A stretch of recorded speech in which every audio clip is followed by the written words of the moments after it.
बात उस समय की है जब आकाश और उसकी पत्नी के बीच हल्की सी अनबन चल रही थी। ये अनबन धीरे धीरे इतनी बढ़ गई थी कि दोनों पिछले 20-25 दिनों से एक दूसरे से अलग सो रहे थे। दोनों के बीच बात तो होती थी, लेकिन पहले जैसा अपनापन और प्यार कहीं खो सा गया था। इस दूरी की वजह बनी थी आकाश की बहन जो अहमदाबाद में रहती थी। आकाश अपनी बहन से बहुत ज़्यादा प्यार करता था और हर साल रक्षाबंधन पर उसकी बहन खुद आकर उसे राखी बांधती थी। आकाश की शादी को 3 साल हो चुके थे, लेकिन इन 3 सालों में वह अपनी पत्नी को कहीं भी घुमाने नहीं ले जा पाया था। उसकी पत्नी का सपना था कि वह अपने पति के साथ कहीं बाहर घूमने जाए। खासकर कश्मीर जाने का उसका बहुत मन था, लेकिन घर की जिम्मेदारियां और परिस्थितियों के कारण यह सपना हमेशा टलता रहा। 3 साल बाद आखिरकार एक दिन ऐसा आया कि जब आकाश ने अपनी पत्नी से वादा किया कि वह उसे कश्मीर घुमाने जरूर ले जाएगा। दोनों ने मिलकर बहुत उत्साह के साथ तैयारी शुरू कर दी थी। आकाश की पत्नी बहुत खुश थी। वह हर छोटी बड़ी चीज़ की तैयारी कर रही थी। कपड़े पैक करना, टिकट चेक करना और बाकी सारी चीज़ें वह खुद संभाल रही थी। लेकिन तभी अचानक आकाश की बहन का फ़ोन आया। उसने कहा कि इस बार वह राखी पर नहीं आ पाएगी क्योंकि उसके बेटे की परीक्षा है, इसलिए आकाश को ही अहमदाबाद आना पड़ेगा। आकाश दुविधा में पड़ गया। एक तरफ उसकी पत्नी का सपना और दूसरी तरफ उसकी बहन का प्यार। आखिरकार उसने अपनी बहन को चुना और कश्मीर का प्लान कैंसिल कर दिया। यह बात आकाश की पत्नी को बिल्कुल भी अच्छी नहीं लगी। उसे लगा कि आकाश ने उसकी भावनाओं की कोई कदर नहीं की। वह बहुत नाराज हो गई। उसने साफ कह दिया कि वह इस बार उसके साथ में अहमदाबाद नहीं जाएगी। आकाश ने उसे बहुत समझाने की कोशिश की, लेकिन वह नहीं मानी। मजबूर होकर आकाश को अकेले ही जाना पड़ा। उसने बस से जाने का फैसला किया। रात के करीब 9 बजे वह बस में बैठा, लेकिन बस बहुत ज़्यादा भरी हुई थी, इसलिए उसे सबसे पीछे वाली सीट मिली। वह सीट खिड़की के पास थी और खिड़की का शीशा टूटा हुआ था। ठंडी हवा तेजी से अंदर आ रही थी।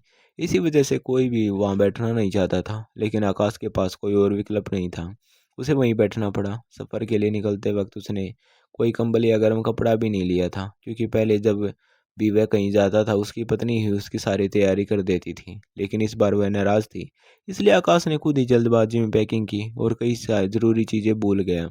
बस धीरे धीरे आगे बढ़ने लगी और ठंडी हवा की वजह से आकाश को बहुत ज़्यादा ठंड लगने लगी। वह अंदर ही अंदर खुद को कोसने लगा कि अगर वह थोड़ा ध्यान देता तो ये परेशानी नहीं होती। उसके पास बैठे लोग अपने कंबल में आराम से बैठे थे, लेकिन आकाश ठंड से काँप रहा था। थोड़ी देर बाद बस एक जगह रुकी। कुछ लोग उतरे और कुछ नए लोग चढ़े, लेकिन भीड़ इतनी थी कि आकाश अपनी सीट से हिल भी नहीं पा रहा था। सफ़र लंबा था और थकान की वजह से कुछ देर बाद उसे नींद आ गई। जब उसकी आँख खुली तो बस रास्ते में कहीं रुकी हुई थी। उसने बाहर देखा तो एक महिला अपने 2 बच्चों के साथ बस में चढ़ रही थी। वह काफ़ी सलीकेदार और शांत स्वभाव की लग रही थी। बस में जगह नहीं थी, इसलिए वह कुछ देर खड़ी रही। फिर जैसे ही आकाश के पास वाली सीट खाली हुई, वह वहां आकर बैठ गई। उसके साथ उसके बच्चे भी थे, जो थोड़ी देर में ही सो गए। ठंडी हवा अब भी अंदर आ रही थी और आकाश ठंड से काँप रहा था। यह देखकर उस महिला ने अपने बैग से एक अतिरिक्त कंबल निकाला और विनम्रता से कहा कि अगर आप चाहें तो इसे इस्तेमाल कर सकते हैं। पहले तो आकाश झिझका, लेकिन फिर उसने धन्यवाद कहते हुए कंबल ले लिया। अब उसे काफ़ी राहत मिली। धीरे धीरे दोनों के बीच सामान्य बातचीत शुरू हो गई। महिला ने बताया कि वह काम से लौट रही है और उसे देर हो गई थी। उसकी ज़िंदगी में काफ़ी संघर्ष रहे हैं, लेकिन वह अपने बच्चों के लिए मजबूत बनी हुई है। आकाश ने भी अपने बारे में थोड़ा बहुत बताया और बातचीत के दौरान उसे महसूस हुआ कि कभी कभी अनजान लोग भी अपनेपन का एहसास दे जाते हैं। सफ़र आगे बढ़ता गया और रात गहराती गई। बस में ज़्यादातर लोग सो चुके थे और माहौल शांत हो गया। बस धीरे धीरे अपनी रफ्तार से आगे बढ़ रही थी और रात और भी गहरी होती जा रही थी। लगभग सभी यात्री नींद में डूब चुके थे। चारों तरफ सन्नाटा सा छा गया था। केवल बस के इंजन की आवाज़ और कभी कभी पहियों की हल्की कंपन ही सुनाई दे रही थी। आकाश अब पहले से थोड़ा सहज महसूस कर रहा था, क्योंकि कंबल की वजह से उसे ठंड से राहत मिल चुकी थी। उसके पास बैठी वह महिला भी अपने बच्चों को संभालते हुए आराम से बैठ गई थी। बच्चे गहरी नींद में थे और उनका सिर उसकी गोद में टिक गया था। आकाश कभी खिड़की से बाहर अंधेरे को देखता तो कभी अपनी ज़िंदगी के बारे में सोचने लगता। उसके मन में बार बार अपनी पत्नी का ख्याल आ रहा था। उसे महसूस हो रहा था कि शायद उसने कश्मीर का प्लान कैंसिल करके गलती की। अगर वह अपनी पत्नी की भावनाओं को समझता तो आज यह दूरी शायद न होती। थोड़ी देर बाद बस ने अचानक ब्रेक लगाया, जिसे हल्का सा झटका लगा और पास बैठी महिला को थोड़ा असंतुलित होकर आकाश की तरफ झुक गई। उसने तुरंत खुद को संभाला और हल्की सी मुस्कान के साथ माफ़ी मांगी। आकाश ने भी मुस्कुराकर कहा कि कोई बात नहीं, यह तो सफ़र में होता रहता है। यह छोटी सी घटना के बाद दोनों के बीच की झिझक और भी कम हो गई और वे सामान्य बातों में व्यस्त हो गई। महिला ने अपने जीवन के संघर्षों के बारे में थोड़ा और बताया। उसने कहा कि जिंदगी ने उसे बहुत कुछ सिखाया है और अब वह हर स्थिति में खुद को संभालना जानती है।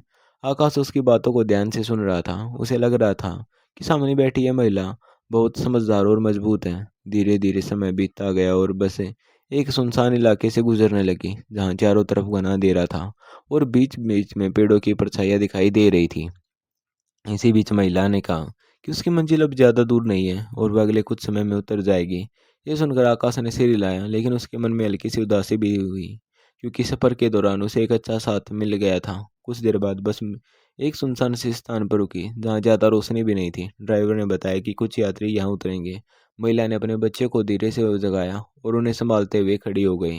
फिर उसने आकाश की तरफ देखकर कहा कि अगर आप चाहें तो थोड़ी देर नीचे उतरकर ताज़ी हवा ले सकते हैं। आकाश भी उठ गया और उसके साथ बस में नीचे उतर गया। बाहर का माहौल शांत था, चारों तरफ हल्की ठंड और सन्नाटा था। महिला ने कहा कि उसका घर पास ही है और वह यहाँ से पैदल चली जाएगी। फिर उसने आकाश को भी कहा अपने साथ चलने के लिए कहा। आकाश पहले थोड़ा हिचकिचाया, लेकिन फिर उसने सोचा कि थोड़ी देर तक साथ चलने में क्या हर्ज है। वह उसके साथ चल पड़ा। रास्ता थोड़ा सुनसान था, लेकिन महिला आत्मविश्वास के साथ आगे बढ़ रही थी। आकाश भी उसके पीछे पीछे चल रहा था। चलते चलते वे एक ऐसे इलाके में पहुंच गए जहां पेड़ों के बीच एक छोटा सा मकान दिखाई दिया। बाहर से वह जगह साधारण लग रही थी, लेकिन आसपास का माहौल कुछ अलग सा था। महिला ने कहा कि यही उसका घर है और वह अंदर जाने लगी। उसने आकाश को भी अंदर आने का इशारा किया। आकाश एक पल के लिए रुका, लेकिन फिर उसने सोचा कि थोड़ी देर बैठकर वापस बस पकड़ लेगा, इसलिए वह भी अंदर चला गया। अंदर का माहौल बाहर से अलग था। कमरा साफ सुथरे थे और सब कुछ व्यवस्थित लग रहा था। महिला ने बच्चों को एक कमरे में सुला दिया और फिर आकाश को दूसरे कमरे में बैठने के लिए कहा। आकाश अभी भी थोड़ा ऐसे था, लेकिन वह शांत होकर बैठ गया। उसे लग रहा था कि शायद उसने बिना सोचे समझे एक अजनबी पर भरोसा कर लिया है, लेकिन अब वहाँ आग चुका था और स्थिति को समझने की कोशिश कर रहा था। तभी अचानक कमरे का माहौल बदल गया और आकाश को महसूस हुआ कि कुछ ठीक नहीं है। आकाश अभी उसी कमरे में बैठा ही था कि अचानक दरवाजा हल्के से खुला और वहाँ तीन अनजान आदमी अंदर आ गए। उनके चेहरे पर अजीब सी मुस्कान थी, जिसे देखकर आकाश का दिल जोर जोर से धड़कने लगा। उसे तुरंत समझ आ गया कि कुछ बहुत गलत होने वाला है। वह घबरा गया और खड़ा हो गया। उसने उस महिला की तरफ देखा जो कुछ देर पहले तक सामान्य व्यवहार कर रही थी, लेकिन अब उसके चेहरे का भाव पूरी तरह बदल चुका था। वह हल्के से मुस्कुरा रही थी, जैसे ये सब पहले से तय हो। आकाश को अब कुछ समझ आने लगा कि वह एक जाल में फंस चुका है। उन तीनों आदमियों में से एक आगे बढ़ा और उसने सख्त आवाज में कहा कि जितने भी पैसे तुम्हारे पास हैं वे चुपचाप निकाल कर दे दो। आकाश के पैरों तले जमीन खिसक गई। उसने घबरा कर कहा कि उसके पास ज़्यादा पैसे नहीं हैं, लेकिन उन लोगों ने उसकी एक नहीं सुनी। उन्होंने उसका बैग और जेबें टटोलनी शुरू कर दी। उसके पास जितने भी पैसे थे सब निकाल लिए। आकाश पूरी तरह डर चुका था। उसे अपनी गलती का एहसास हो रहा था। तभी उन लोगों ने उसका मोबाइल भी छीन लिया और उसमें से उसके घर वाले के नंबर देखने लगे। जब उन्हें उसकी पत्नी का नंबर मिला तो उन्होंने आकाश को और ज़्यादा डराना शुरू कर दिया। उन्होंने कहा कि अगर उसने उनकी बात नहीं मानी तो वह उसकी इज्जत को नुकसान पहुंचाने वाली बातें उसके परिवार तक पहुंचा देंगे। यह सुनकर आकाश के हाथ पैर कांपने लगे। वह पूरी तरह टूट चुका था। उसे समझ नहीं आ रहा था कि वह क्या करेगा। उसने उस महिला की तरफ देखा और पूछा कि वह ऐसा क्यों कर रही है। तब वह महिला जोर से हंसने लगी और बोली कि ये उसका काम है। वैसे ही लोगों को अपने जाल में फंसाती है और उनसे पैसे ऐंठती है। उसने कहा कि जो लोग अपने रिश्तों की कदर नहीं करते वे ऐसे ही फंसते हैं। आकाश को अब अपनी हर गलती याद आने लगी।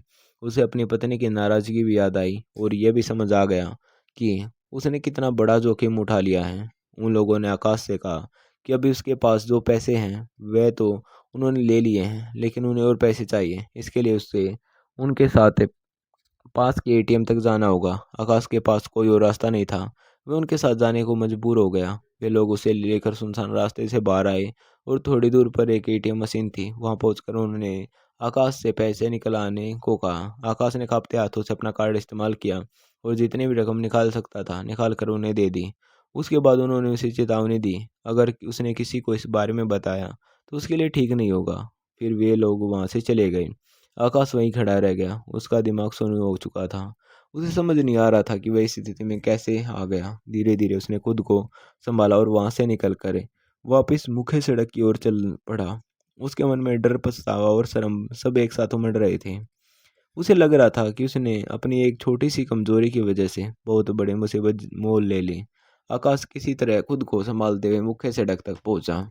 उसका मन पूरी तरह टूट चुका था। वह अंदर ही अंदर अपनी गलती पर पछता रहा था। उसे समझ में आ गया था कि ये गलत फैसला इंसान को कितनी बड़ी परेशानी में डाल सकता है। उसने गहरी सांस ली और खुद से वादा किया कि वह अब कभी भी ऐसे हालत में खुद को नहीं डालेगा। काफ़ी देर तक सड़क किनारे बैठकर वह सोचता रहा कि फिर उसने वापस घर लौटने का फैसला किया, क्योंकि अब उसके पास ही अपनी बहन के घर जाने के लिए न तो पैसे बचे थे और न हिम्मत। उसने किसी तरह दूसरी बस पकड़ी और अपने शहर की ओर चल पड़ा। पूरे रास्ते में चुपचाप बैठा रहा। उसके दिमाग में वही सारी बातें घूम रही थीं।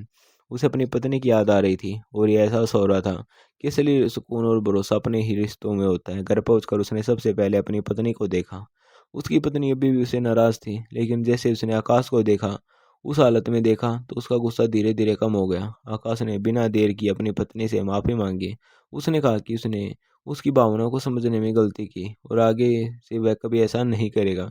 उसकी पत्नी ने उसकी आंखों में सच्चाई देखी और उसे माफ़ कर दिया। आकाश ने उस घटना के बारे में विस्तार से कुछ नहीं बताया, लेकिन उसने इतना ज़रूर कहा कि सफ़र ने उसे बहुत बड़ा सबक सिखाया है। इसके बाद उसने अपनी पत्नी से वादा किया कि वह सबसे पहले उसे घुमाने लेकर जाएगा और उसकी हर खुशी का ध्यान रखेगा। कुछ ही दिनों बाद दोनों ने फिर से अपने कश्मीर जाने का प्लान बनाया। इस बार आकाश ने पूरी तैयारी खुद की और अपनी पत्नी का पूरा ख्याल रखा। कश्मीर पहुंचकर दोनों ने साथ में बहुत अच्छा समय बिताया। बर्फ से ढकी वादियों में घूमना, एक दूसरे के साथ हंसना और पुराने गिले शिकवे बुलाकर नई शुरुआत करना, यह सब उन रिश्तों को फिर से मजबूत बनाकर गया। वापस लौटते समय वे अहमदाबाद भी गए, जहाँ आकाश की बहन उससे मिलकर बहुत खुश हुई। अब सब कुछ पहले जैसा हो चुका था, बल्कि उससे भी बेहतर। आकाश ने इस पूरी घटना से यह सीख ली कि हमें कभी भी अपने रिश्तों की कदर कम नहीं करनी चाहिए और ना ही किसी अजनबी पर आंख बंद करके भरोसा करना चाहिए। जिंदगी में सच्चा साथ वही होता है जो हर हाल में हमारे साथ खड़ा हो। इस कहानी से हमें यही सीख मिलती है कि गलत रास्ता चाहे कुछ समय के लिए आसान लगे, लेकिन उसका अंजाम हमेशा मुश्किल ही होता है। इसलिए हमें हमेशा सही रास्ता चुनना चाहिए और अपने अपनों की कदर करनी चाहिए। दोस्तों, आपको ये कहानी कैसी लगी हमें कमेंट करके ज़रूर बताएं और आप चैनल पर नए हैं तो चैनल को सब्सक्राइब ज़रूर कर लें। धन्यवाद।